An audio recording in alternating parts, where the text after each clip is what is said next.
Welcome into the Wiltfong Whip Around with Steve Wiltfong. Today is Thursday, July 3rd. We are live from Nashville, Tennessee. I am your host, Josh Newberg. How are we feeling today?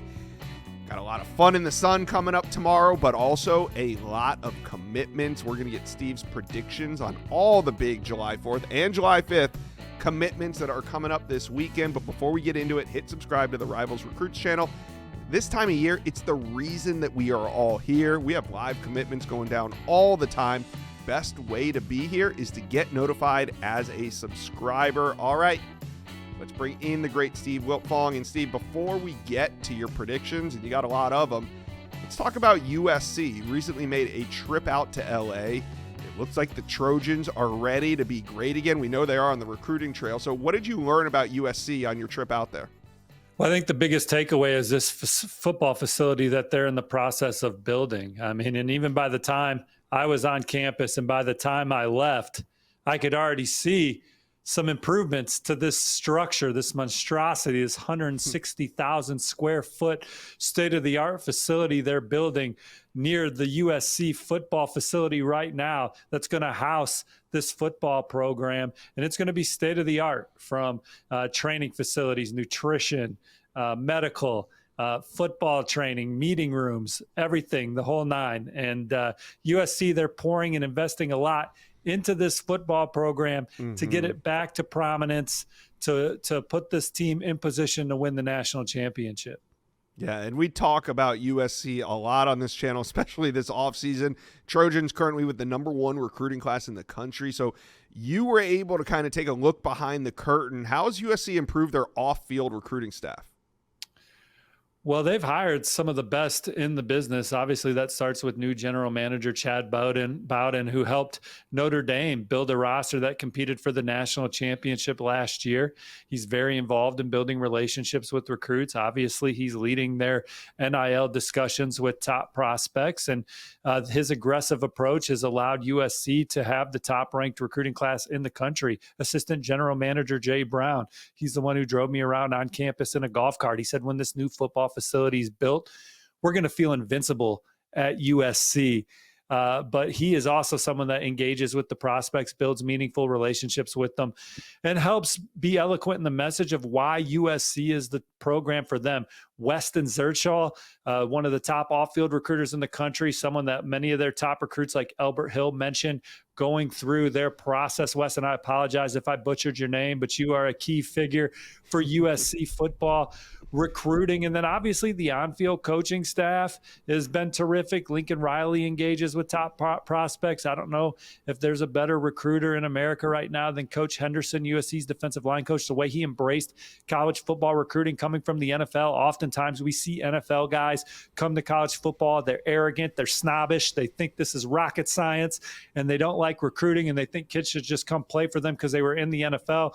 Coach Henney from Louisiana loves building and connecting with these prospects, and it's resonating with USC on the trail. And then again, certainly they are able to flex their NIL muscles, and this off-field recruiting staff has been prominent in helping push that along and put USC in position to put all their resources into one spot to allow them to win these recruiting battles, prospect in and prospect out. Are they doing NIL better, quote unquote, better than they have in past years? Yeah, Lincoln Riley even said, look, it's gotten better each year. They're going into year 4, and it's light years from where it was when they first got here. And he said it's going to be better next year. It's going to be even better the year after that with the support the program has, the local businesses, the alum, being in Los Angeles, Southern California. All those resources are being poured into USC football, invested into the Trojans program, and it is allowing them to have a situation where student athletes can maximize their brand off the field while also getting high-level coaching on the field. All right, well, let's get some USC recruiting intel. Steve, and this is a loaded class right now already, but who are the Trojans still trending for out there? Yeah, they're about done on the high school front for now. In the season, they'll be doing senior evals like everybody else. Sure. They'll look to get the spatula out and flip a guy or two. But for right now, they're keyed in on 3 targets, 2 at the wide receiver position. They're both from Texas. Ethan Booby Feaster in Jalen Lott. And as it stands right now, colleague Sam Spiegelman and I like where USC stands with Ethan Booby Feaster out of DeSoto, Texas. And our rivals prediction reflects that. A&M is going to battle till his announcement date on the 4th of July. But the momentum right now is with USC, what Coach Dennis Simmons has done recruiting him. I think he's known him since like the 8th grade, recruiting him when he was at Oklahoma. That relationship has been a smooth transition to USC. The offense, the pedigree of receivers that have come out of Lincoln Riley and Coach Simmons' system, and then certainly the NIL offer, the package on the table for Ethan Booby Feaster right now. All of that has put USC in pole position going into his 4th of July announcement. And with that, I like Jalen Lott to go to Oregon. I think the Ducks will be tough to beat for Jalen Lott. But USC fans don't want to hear about Oregon stuff. They want to hear about one more target that USC, I think, is emerged as a leader for. Now, I don't think it's as far along as Feaster right now. And again, anything can happen in recruiting. Texas A&M is not going to go away on Feaster. But I think USC is becoming the program to beat for coveted offensive lineman Brett Cole. Took an official visit at the end of the summer. Miami and Georgia are also prominent in that recruitment, but I think it's USC now setting the pace for the IMG Academy 4-star. Let's talk about these Independence Day predictions, 4th of July declarations, whatever you want to call them. We got Steve Wiltfong here, and we are going to find out where some of the best players in the country are going, and they're making their decision on July 4th. We got a couple on July 5th we're going to hit on too. Let's start with 5-star offensive tackle Felix Ojo out of the state of Texas. Yeah, I like where the Longhorns stand for Felix Ojo. They've always been considered the front runner in his recruitment. Other programs have given challenge, from Ohio State to Utah, Texas Tech getting some buzz per our colleague Sam Spiegelman down the stretch. But right now, the rivals prediction is on Texas for Felix Ojo. Sources around Austin seem confident about their standing going into their coveted offensive line targets decision. All right, 4-star wide receiver Booby Feaster's coming off the board. He exploded onto the scene, and as he reclassified from 2027 to 2026, and now he's ready to decide. What do you think, Steve?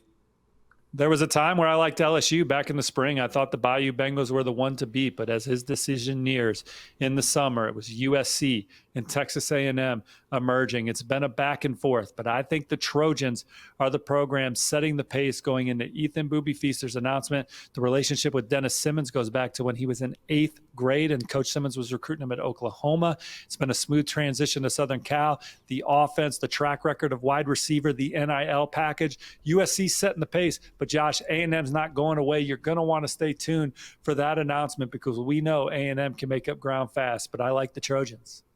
All right, July 4th has a big Texas theme to it. The third one in a row here. 4-star offensive lineman, interior offensive line, John Turntine is ready to make his decision. Yeah, and I'm going to add a bonus Texas target after this, but John Turntine, I like where the Longhorns stand, have a rivals prediction in favor of the burnt orange for Turntine. I do think that he's strongly considered Stanford. I think Michigan was intriguing. There was a time where Texas A&M was in the middle of it, but I still feel good about the Longhorns bringing him and Felix Ojo home as they look to push into the top 10. And another key target, would not be surprised if he committed this weekend. He may not pick Texas, but he could. 4-star linebacker Braden Rouse. Keep an eye out for the coveted second-level defender. Tennessee and Texas battling down the stretch would be another big win for the Longhorns this weekend. If he announces, I think he will, and I think it's coming down to the Vols and the Longhorns. All right, let's leave the state of Texas, but only for a minute. Trust me, we'll be back to the state of Texas. Over in Mississippi, 4-star defensive lineman Nolan Wilson is ready to decide. Where's he going? Well, I like where Alabama stands. They were the first program to identify him as a Division I recruit, got him on campus for a game, offered him a scholarship in person. They've led the entire process, but the only thing that matters, Josh, is do you lead on decision day? Talking to sources yesterday, I thought the Crimson Tide still lead, but Miami right behind Alabama, and they are pushing the Tide for Nolan Wilson. He had a great official visit there. This is one of Mario Cristobal and Dennis Smith in the Hurricanes program's most coveted targets, and they are relentless on the gas, making this a very advantageous situation for Mr. Nolan Wilson, possibly in the NIL arena. as Alabama and Miami duke it out going into his 4th of July decision. I like the Tide right now, but we've seen Miami come from behind and win some big ones during Mario Cristobal's time in Coral Gables. We absolutely have. All right, back to the state of Texas. 4-star wide receiver Caden Finley, who we talk about all the time on this channel. Heated battle here. Is Notre Dame the favorite? Dude, Texas, Notre Dame, and Michigan have a chance to have exciting Independence Day weekends. This is one that I think goes in the favor of Marcus Freeman and the Irish. When you talk about Notre Dame in this 2026 recruiting cycle, what was their biggest need? Wide receiver. Who's their top target? Caden Finley. I think if they were drafting their team, this is the young man that might go number 1 overall, but they got a huge need at the position. They want to get more dynamic out on the perimeter. They got great running backs, great tight ends. They can really run behind a massive offensive line, good young quarterbacks. They need more wide receivers in the stable. Caden Finley was target numero uno, visited twice this summer, numerous times through his process. He's a Texas legacy recruit, but Notre Dame has been NFL legacy huge. Jermichael Finley's son. I think he ends up at Notre Dame. All right, another July 4th commitment. This one from wide receiver Travis Johnson out of Chesapeake, Virginia. Is he going to be a Wolverine? Is this one of Michigan's big hits? I think so. I like where the Maize and Blue stand. Their official visit at the end of June was a big one, but he'd been there multiple times. They've always been one of the front runners. Relationship with Ron Bellamy, need on offense, playing with Bryce Underwood is something that's potentially exciting to him. I think Michigan's in clear position to land Travis, but Penn State, they're the ones not going away in this recruitment. All right, 4-star tight end, dynamic pass catcher Braden Fogel is making a decision. He's out of Ohio. What do you think he's going to do on July 4th? Georgia. He's wanted to be a Georgia Bulldog most of his entire process, and the Bulldogs appear to be on the gas here at the end of the process. LSU and Penn State rounding out the top 3, but Georgia's pedigree as a football team, the way they develop tight ends, Braden Fogel, I expect him to bet on himself, go to Georgia, compete in a talented room, and see what happens. I like where UGA stands. All right, more on July 5th. We got a couple big ones. We'll start with 5-star safety Jaira Edwards. It looks like Alabama could land their 5th 5-star of the class if they can close this one out. What a weekend that would be for Coach DeBoer and the Crimson Tide coaching staff if they can land Nolan Wilson and beat Miami on July 4th, then turn around on July 5th and lock in Jaira Edwards. I think that they are the clear favorite for Jaira Edwards. This has almost been a Clemson-like recruitment, Josh. Sometimes prospects visit Clemson, but they don't announce right when they're on campus, but they don't take any other visits after they visit Clemson. Jaira Edwards visited Alabama. We have not seen him on a college campus since. I think Alabama took control of this recruitment in the spring. His dream offer, some of the guys that have played the position in Tuscaloosa are some of the players he looks up to, the relationship with so many coaches on staff, the tradition, the opportunity to add your name to the list of great players that have played in the secondary at Alabama. I think that's inspiring to him. Oregon at one point I liked. A&M's been in there. Auburn, Maryland. But right now it's Alabama trending heavy for 5-star safety Jaira Edwards. All right. We got a 5-star wide receiver out of South Florida, Calvin Russell. He's going to be making a decision. Steve, do you see him leaving the state of Florida? This is one of the most exciting announcements of the weekend. What is Calvin Russell going to do? There have been several schools that have felt like they've had momentum down the stretch. And Miami is a program that I think tried to make a push. And I think regardless of what Calvin Russell does this weekend, the Hurricanes, he's a legacy recruit. They're going to continue to recruit him the rest of the cycle. So people will have to be weary of Miami. But who do I like right now? I put Syracuse and Michigan in the top 2. Calvin Russell took 7 official visits this summer. Josh, where did he not go? Miami? Syracuse. That visit is still in the back pocket. He has been there numerous times. This is Fran Brown and company's top overall target. Fran Brown is good a head coach recruiter as there is in the country. Mario Cristobal has got that reputation. Dan Lanning is certainly in that conversation. But Fran Brown is as good a recruiter as there is in America. He is really connected with that family, that staff. They sent 9 coaches to go see him this spring. They had a great season, 10 wins. They're looking to make the college football playoff. He feels very comfortable with that staff. staff. Syracuse is very real for Calvin Russell. So is Michigan.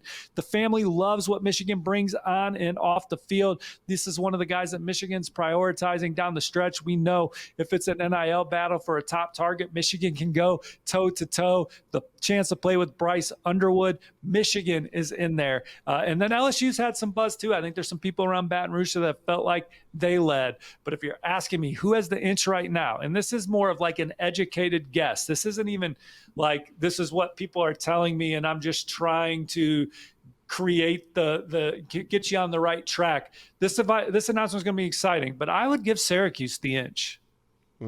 Really? I mean, they've finished second for a couple big-time prospects J.J. Johnson, in this one. Someone told me that Syracuse was the leader for Jeremiah J.J. Johnson until Georgia was able to get that back their way recently, too. Wow. So to your point, they've been in some of these blue-chip battles. Is this the one they pull out? Michigan's hoping not. LSU's hoping not. Miami's never going to go away. But Syracuse, they're prominent in this one. That would be the biggest surprise of the weekend if he ends up at Syracuse. We'll just all be watching that one. 4-star edge, Bryce Perry Wright. This recruitment has really heated up over the last couple weeks. Steve, which way do you see it going?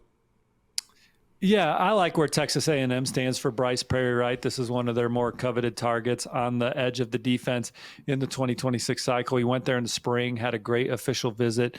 This is a guy that Mike Elko and company have prioritized, and they have the buzz going into his July 5th announcement. He's going to announce from Vegas. I wonder if he's in the Sphere. We'll have to wait and see. All right. One last one we got here. 4-star cornerback Dorian Barney. He's going to make his announcement right here on the Rivals Recruits channel on Saturday. I'm sorry. Dorian Barney, though, I mean, I'm hearing behind the scenes, it's still up in the air for him. I like where Michigan stands for Dorian Barney, but he's had a keen eye at Texas A&M and Penn State at various points. I think the Aggies are off the table.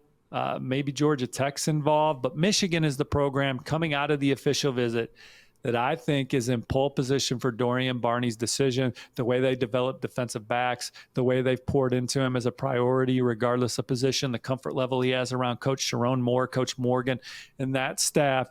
Michigan is in position to land Dorian Barney, and they are in position to have one of the biggest recruiting weekends for 4th of July weekend. All right. What picks do you agree with? Which picks do you disagree with? Get in the chat and let us know. Who's going to commit that's not on the list? Will there be another 5-star that surprises? I think we'll see some fireworks this weekend. You're going to want to stay locked in the Rivals.